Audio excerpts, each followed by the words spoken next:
Chronic pain is a major public health challenge, affecting over 50 million adults in the United States alone. Defined as pain lasting more than 3 months, it can disrupt daily life work and emotional well-being. With such a high prevalence, finding effective and safe treatments is a top priority for clinicians and patients alike. In recent years, stricter opioid prescribing guidelines have led to increased use of alternative medications, including skeletal muscle relaxants or SMR. But how effective are these drugs for long-term management of chronic pain? Let's explore what the latest research reveals. Skeletal muscle relaxants, or SMRs, are a diverse group of medications used to treat muscle spasms and pain. Common examples include baclofen, tizanidine, cyclobenzaprine, and methocarbamol. These drugs are often prescribed for acute musculoskeletal conditions, such as back pain or muscle cramps, but their use has expanded to a variety of chronic pain syndromes. SMRs work by acting on the central nervous system to reduce muscle tension and discomfort. However, their effectiveness and safety for long-term use remain under scrutiny, especially as more patients receive these prescriptions for ongoing pain. The rise in SMR prescriptions, especially for chronic pain, it's crucial to understand their long-term impact. Historically, guidelines recommended limiting SMR use to just a few weeks due to concerns about side effects and lack of evidence for ongoing benefit. Yet between 2005 and 2016, SMR prescribing doubled, and many patients now take these medications for months or even years. This shift raises important questions. Are muscle relaxants truly effective for chronic pain over the long haul, and what risks might come with extended use? Answer these questions, researchers conducted a systematic review, analyzing 44 studies involving nearly 2,500 participants. They focused on adults with chronic pain who used oral non-benzodiazepine muscle relaxants for at least 4 weeks. The review included both randomized clinical trials and cohort studies, ensuring a broad look at available evidence. By grouping studies according to pain syndrome like low back pain, fibromyalgia, headaches, and muscle cramps, the team aimed to clarify where SMRs might help and where they fall short. Review process was rigorous. Out of over 21,000 articles initially identified, only 44 met the strict inclusion criteria. These studies spanned different regions, pain conditions, and SMR medications. The majority were randomized clinical trials, considered the gold standard for medical research. Quality assessments showed that most trials had low to moderate risk of bias, while cohort studies ranged from fair to good quality. This careful selection helps ensure that the findings are reliable and relevant to real-world clinical practice. 9 different SMRs were represented in the studies. Baclofen, tizanidine, and cyclobenzaprine were the most commonly examined, but others like upiracin, quinine, crisuppridol, ufenadrine, chlormazepine, and methocarbamol also appeared. Each medication has unique properties and potential side effects, so understanding their individual and collective impact on chronic pain is essential. The diversity of drugs studied reflects the wide range of prescribing practices in different countries and clinical settings. For chronic low back pain, the evidence for long-term SMR use is not encouraging. 5 studies examined this condition using medications like epiracin, baclofen, quinine, and methocarbamol. Results showed little to no improvement in pain severity compared to placebo or other treatments. In some cases, physical therapy outperformed SMRs. While methocarbamol showed some benefit over opioids with fewer side effects, overall, muscle relaxants did not provide significant long-term relief for most patients with chronic low back pain. Fibromyalgia is a complex pain syndrome, and the review included 11 studies on SMRs for this condition. Cyclobenzaprine was the most studied, sometimes improving sleep but not consistently reducing pain compared to placebo. Tizanidine showed some pain improvement in cohort studies, but results were not robust. Other SMRs like chlormazepine and crisuppridol did not outperform placebo. Adverse effects such as drowsiness and dry mouth were common. Overall, muscle relaxants offered limited and inconsistent benefit for fibromyalgia.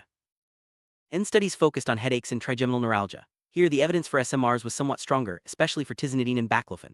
Some studies showed these medications reduce pain severity, particularly in trigeminal neuralgia, a severe facial pain condition. However, results for chronic headaches were mixed, and side effects like drowsiness and dry mouth were frequent. While SMRs may help certain neuralgias, their benefit for general headache disorders remains uncertain. For patients with painful muscle cramps or spasticity, SMRs showed the most consistent benefit.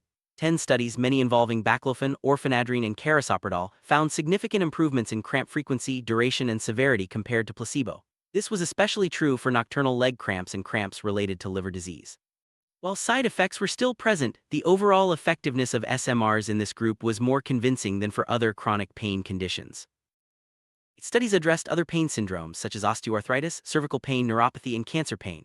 Results varied widely depending on the condition and medication used. For example, chlormazepine helped with sleep and neck osteoarthritis but not in other joint pain. Upiracin improved neck pain over placebo, while other SMRs showed little benefit for neuropathic or cancer-related pain.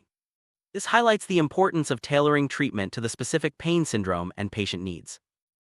Across all studies, the most common adverse effects of SMRs were sedation, drowsiness, dizziness, and dry mouth. These side effects can be particularly problematic for older adults or those taking other central nervous system depressants. In some studies, a significant number of participants dropped out due to intolerable side effects. While serious complications were rare, clinicians must weigh these risks against the potential benefits, especially for long-term use.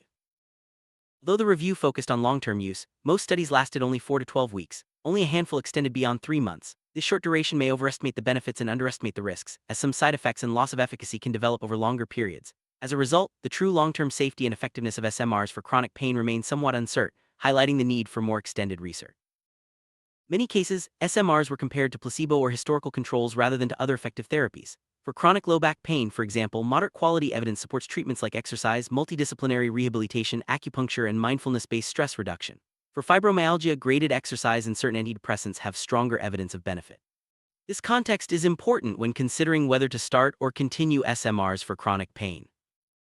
Despite limited evidence for many chronic pain conditions, SMR prescriptions have increased dramatically over the past decade.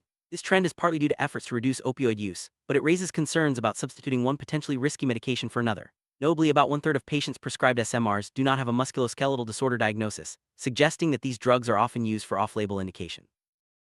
Significant concern is the frequent co-prescribing of SMRs and opioids. Studies show that up to 30% of individuals using opioids are also prescribed muscle relaxants, which increases the risk of overdose and other serious complications. This is especially true with long-term use. Clinicians must be cautious when combining these medications and consider alternative pain management strategies whenever possible. Current guidelines from organizations like the CDC and American College of Physicians emphasize a multimodal approach to chronic pain. This means combining non-pharmacologic therapies, such as physical therapy, exercise, and psychological support, with non-opioid medications when needed. Muscle relaxants may have a role for certain conditions, but they are not recommended as first-line or long-term treatments for most chronic pain syndrome. Given the limited long-term benefit and potential risks, clinicians are encouraged to regularly reassess the need for SMRs in patients with chronic pain. If pain-related goals are not being met, or if side effects become problematic, it may be time to consider tapering or stopping the medication. Shared decision-making between patients and providers is key to safely reducing or discontinuing SMRs. Older adults are particularly vulnerable to the side effects of muscle relaxants, such as falls, confusion, and sedation. These risks are heightened when SMRs are combined with other medications that affect the central nervous system. For this population, non-pharmacologic approaches and careful medication review are especially important to minimize harm and optimize quality of life. Review used a realist synthesis approach, which considers the context, mechanisms, and outcomes of interventions. This method helps explain why SMRs might work for some pain syndromes but not others, and under what circumstances they are most effective. By looking beyond simple averages, realist synthesis provides a more nuanced understanding of how muscle relaxants fit into chronic pain management. While the systematic review was comprehensive, it had some limitations. Most studies were short-term, and few included diverse populations or settings outside English, Spanish, or Italian-speaking countries. The variety of pain definitions, medications, and study designs made it difficult to perform a meta-analysis. Additionally, qualitative studies exploring patient experiences were not included, which could provide valuable insights into real-world use. Summary: long-term use of muscle relaxants may provide benefit for certain conditions, like painful muscle cramps and some neuralgias. However, for common chronic pain syndromes such as low back pain and fibromyalgia, the evidence does not support significant long-term benefit. Side effects are common and the risks may outweigh the benefits for many patients. Clinicians should be vigilant and prioritize safer, more effective alternatives whenever possible. Open communication between patients and clinicians is essential when considering or continuing SMR therapy. Patients should be informed about the potential benefits and risks, and encouraged to share their experiences with side effects or lack of improvement. This collaborative approach helps ensure that treatment decisions align with patient goals and values, leading to better outcomes and satisfaction. Many chronic pain conditions, non-pharmacologic therapies such as physical therapy, exercise, cognitive behavioral therapy, and mindfulness-based interventions offer safer and often more effective options. When medication is needed, other classes like non-steroidal anti-inflammatory drugs or certain antidepressants may be preferable. Exploring these alternatives can help reduce reliance on muscle relaxants and improve overall pain management. There's a clear need for more long-term, high-quality studies on the use of muscle relaxants for chronic pain. Future research should include diverse patient populations, longer follow-up periods, and comparisons with other effective treatments. Including qualitative studies can also provide deeper insight into patient experiences and preferences, helping to guide better clinical practice. Educational outreach, also known as academic detailing, can help clinicians stay informed about the latest evidence and best practices for pain management. By providing targeted, up-to-date information, these programs support safer prescribing and encourage the use of effective, evidence-based alternatives to muscle relaxants for chronic pain. Shared decision-making is a cornerstone of modern pain management.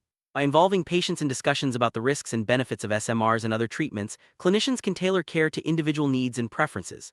This approach fosters trust, improves adherence, and can lead to better health outcomes, especially in the complex landscape of chronic pain. For clinicians, the key message is to use muscle relaxants judiciously and for the shortest duration necessary. Regularly reassess the patient's response, monitor for side effects, and consider scrubbing if goals are not met. Always explore non-pharmacologic and safer pharmacologic options first, and engage patients in shared decision-making throughout the treatment process. Patients living with chronic pain should feel empowered to ask questions about their treatment options, including the risks and benefits of muscle relaxants. Understanding the evidence can help patients make informed choices and advocate for care that aligns with their values and goals. Remember, effective pain management is a partnership between patient and provider. Conclusion: while muscle relaxants may offer relief for certain chronic pain conditions, their long-term use is not broadly supported by evidence. Side effects are common and safer, more effective alternatives are often available. Clinicians and patients should work together to find the best approach for managing chronic pain, focusing on individualized care, regular reassessment, and a willingness to adjust treatment as needed.